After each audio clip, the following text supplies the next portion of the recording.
दोस्तों, स्वागत है आप सभी का हमारे YouTube चैनल प्रदीप की हिंदी कहानियाँ में, जिसमें हम आपके लिए लाते हैं मनोरंजक, रोचक तथा सीख देने वाली शिक्षाप्रद कहानियाँ। तो दोस्तों, अगर आप हमारे चैनल पर पहली बार आए हैं तो चैनल को सब्सक्राइब करें, बेल आइकन को प्रेस करें, जिससे हमारी लेटेस्ट वीडियो आप तक तुरंत पहुँच सके। वीडियो को लाइक तथा शेयर करें और हमें सपोर्ट करें। तो चलो ये शुरू करते हैं। दोस्तों, आज हम आपको जो कहानी सुनाने जा रहे हैं वो है रसिया और यूक्रेन के युद्ध की। क्यों इन दोनों देशों के बीच युद्ध हो रहा है और इनका इतिहास क्या है। तो चलिए दोस्तों शुरू करते हैं। रसिया और यूक्रेन के बीच युद्ध जारी है और यह जंग अब भयानक रूप लेती जा रही है। यूक्रेन के कई शहरों को रूस ने लगभग खंडर में बदल दिया है।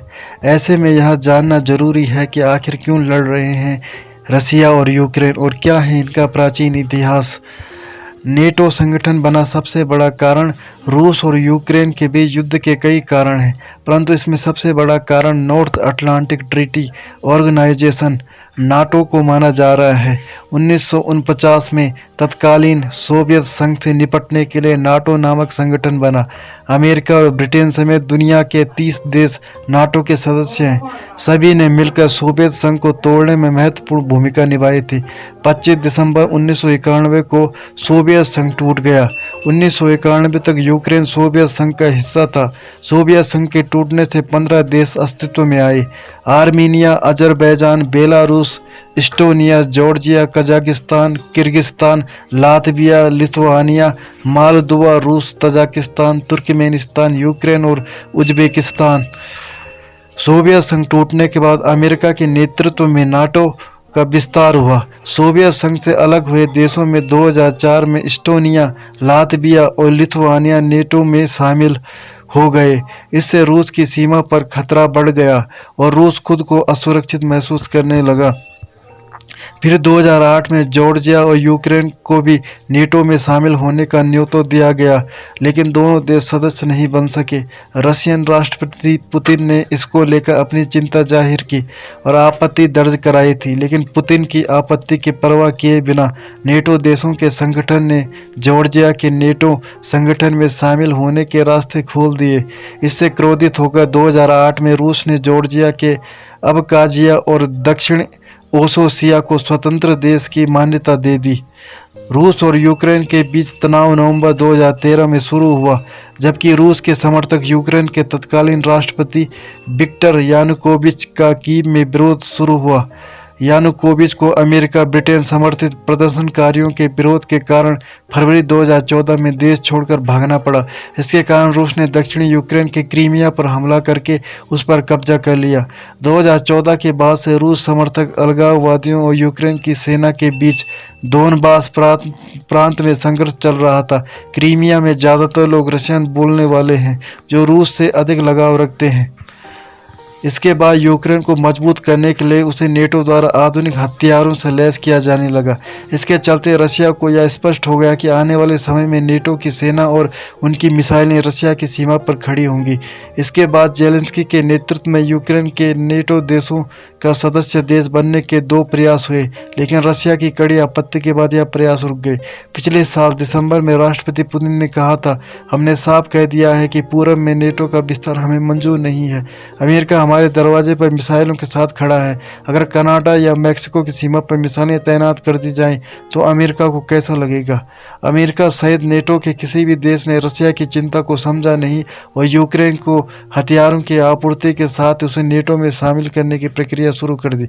इसे देखते हुए रशिया ने यूक्रेन पर हमले की योजना बना ली और अब उसने वही किया जो वह 2008 में जॉर्जिया के साथ कर चुका है। आखिरकार रूस ने अमेरिका व अन्य देशों की पाबंदियों की परवाह किए बगैर 24 फरवरी 2022 को यूक्रेन पर हमला करते हुए उसके 2 क्षेत्रों दोनेत्स्क और लुहानस्क को अलग देश की मान्यता दे दी।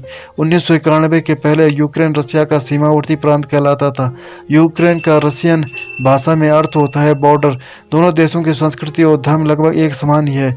9वीं सदी में यह दोनों ही देश स्लाविक साम्राज्य के अंग थे। कीव प्रथम स्लाविक साम्राज्य की राजधानी। इस राज्य का गठन स्कैंडिनेवियन समुदाय के लोगों ने किया था। यह साम्राज्य कालांतर में कीवियन रूस कहलाया। 988 में कीव सम्राट सेंट व्लादिमीर स्वायतोस्लाविच द ग्रेट ने ऑर्थोडॉक्स क्रिश्चियन मत को अपनाया और तभी से क्रिबियन रूस ने ऑर्थोडॉक्स क्रिश्चियन धर्म का बोलबाला रहा है। व्लादिमीर ने वर्तमान में मौजूदा बेलारूस, रूस और यूक्रेन से लेकर बाल्टिक सागर तक मध्यकालीन रूस राज्य का विस्तार किया था। इस सारे क्षेत्र में बोली जाने वाली कई भाषा में बेलारूसी, यूक्रेनी और रूसी भाषा प्रमुख है। इस सारे क्षेत्र में बोली जाने वाली कई भाषा में बेलारूसी, यूक्रेनी और रूसी भाषा प्रमुख है। 12वीं सदी में मॉस्को की स्थापना होने के बाद राजधानी कीव से हटकर मॉस्को हो गई।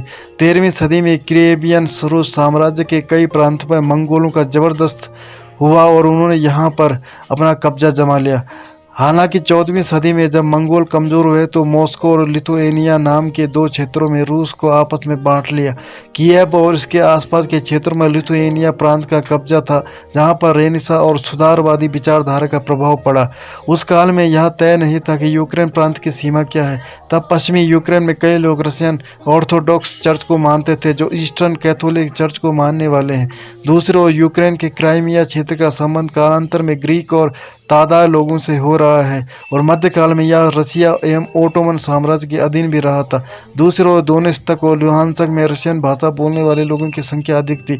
17वीं सदी में लिथुएनिया और पोलैंड रूस के नियंत्रण में चले गए, जिसे यूक्रेन अपना बायां किनारा मानता था। वर्तमान यूक्रेन, जहां उसके मध्य और उत्तरी पश्चिमी इलाके में 17वीं शताब्दी में एक राज्य था, जिसे साल 1764 में रूस की साम्राज्ञी कैथरीन द ग्रेट ने रूस में विलय कर लिया। उन्होंने पोलैंड के अधिकार वाले यूक्रेन के इलाके पर भी अधिकार हासिल कर लिया था। 20वीं सदी में रूस क्रांति हुई और सोवियत संघ का गठन हुआ, जिसमें सोवियत संघ से अलग हुए संपूर्ण हिस्से शामिल थे। 1950 के दशक में सोवियत संघ ने क्राइमिया को यूक्रेन का हिस्सा बना दिया। साल 1991 में सोवियत संघ बिखर गया और साल 1997 में रूस और यूक्रेन के बीच संधि हुई कि एक दूसरे की संप्रभुता की रक्षा करेंगे। लेकिन यूक्रेन धीरे धीरे नाटो के और पश्चिमी देशों के खेमे में जाने लगा, जिसके चलते आज युद्ध की नौबत आ गई। आमतौर से यह माना जाता है कि ईसाई धर्म करीब 1000 वर्ष पहले रूस के मौजूदा इलाके में फैला। माना जाता है कि इससे पहले यह असंगठित रूप से मूर्ति पूजकों का धर्म था और पुजारियों का बोलबाला था। यही कारण था कि 10वीं शताब्दी के अंत में रूस की कीव रियासत के राजा व्लादिमीर चाहते थे कि उनकी रियासत के लोग देवी देवताओं को मानना छोड़कर किसी एक ही ईश्वर की पूजा करें। उस समय व्लादिमीर के सामने दो नए धर्म थे, एक ईसाई और दूसरा इस्लाम। क्योंकि रूस के आस पड़ोस के देश में भी कहीं इस्लाम तो कहीं ईसाईयत का परचम लहरा चुका था। राजा के समक्ष दोनों धर्मों में से किसी एक धर्म का चुनाव करना था। तब उसने दोनों ही धर्मों की जानकारी हासिल करना शुरू कर दी। उसने जाना कि इस्लाम की स्वर्ग की कल्पना और वहाँ हूरों के साथ मौज मस्ती की बातें तो ठीक है, लेकिन स्त्री की स्वतंत्रता पर पाबंदी, शराब पर पाबंदी और खतने की प्रथा ठीक नहीं है। इस तरह की पाबंदी के बारे में जानकर वह डर गया। खासकर उसे खतना और शराब वाली बात अच्छी नहीं लगी। ऐसे में उसने इस्लाम कबूल करना रद्द कर दिया। इसके बाद रूसी राजा व्लादिमीर ने यह तय किया कि वह और उसकी कीव रियासत की जनता ईसाई धर्म को ही अपनाएंगे। ईसाई धर्म में किसी भी तरह की पाबंदी की चर्चा नहीं थी। लोगों को स्वतंत्रता के साथ जीने का अधिकार था और उनमें किसी भी प्रकार का सामाजिक भय भी नहीं था। उसने ईसाई धर्म अपनाने के लिए यूनानी बेंजेटाइन चर्च से बातचीत करनी शुरू कर दी। बेंजेटाइन चर्च कैथोलिक ईसाई धर्म से थोड़ा अलग है और उसे मूल ईसाई धर्म या ऑर्थोडॉक्स ईसाई धर्म कहा जाता है। इस तरह रूस के एक बहुत बड़े भूभाग पर ईसाई धर्म की शुरुआत हुई। रूस के कीव रियासत के राजा व्लादिमीर ने जब ऑर्थोडॉक्स ईसाई धर्म स्वीकार कर लिया और अपनी जनता से भी इस धर्म को स्वीकार करने के लिए कहा, तो उसके बाद भी कई वर्षों तक रूसी जनता अपने प्राचीन देवी देवताओं की पूजा भी करते रहे थे। बाद में ईसाई पादरियों के निरंतर प्रयास के चलते रूस में ईसाई धर्म का व्यापक प्रचार प्रसार हो सका और धीरे धीरे रूस के प्राचीन धर्म को नष्ट कर दिया गया। प्राचीन काल के रूस में लोग अग्नि, सूर्य, पर्वत, वायु या पवित्र पेड़ों की पूजा किया करते थे। सबसे प्रमुख देवता था विद्युत देवता या बिजली देवता। आसमान में चमकने वाली इस वज्र देवता का नाम पेरून था। कोई भी संधि या समझौता करते हुए इन पेरून देवता की ही कसमें खाई जाती थी और उन्हीं की पूजा मुख्य पूजा मानी जाती थी।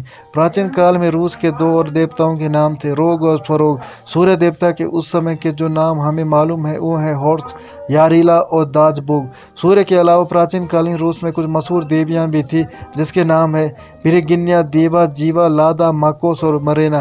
प्राचीन कालीन रूस की यह मरेना नाम की देवी जाड़ों की देवी थी और उसे मौत की देवी भी माना जाता था। रूस में आज भी पुरातत्व वेताओं को कभी कभी खुदाई करते हुए प्राचीन रूसी देवी देवताओं की लकड़ी या पत्थर की बनी मूर्तें मिल जाती हैं।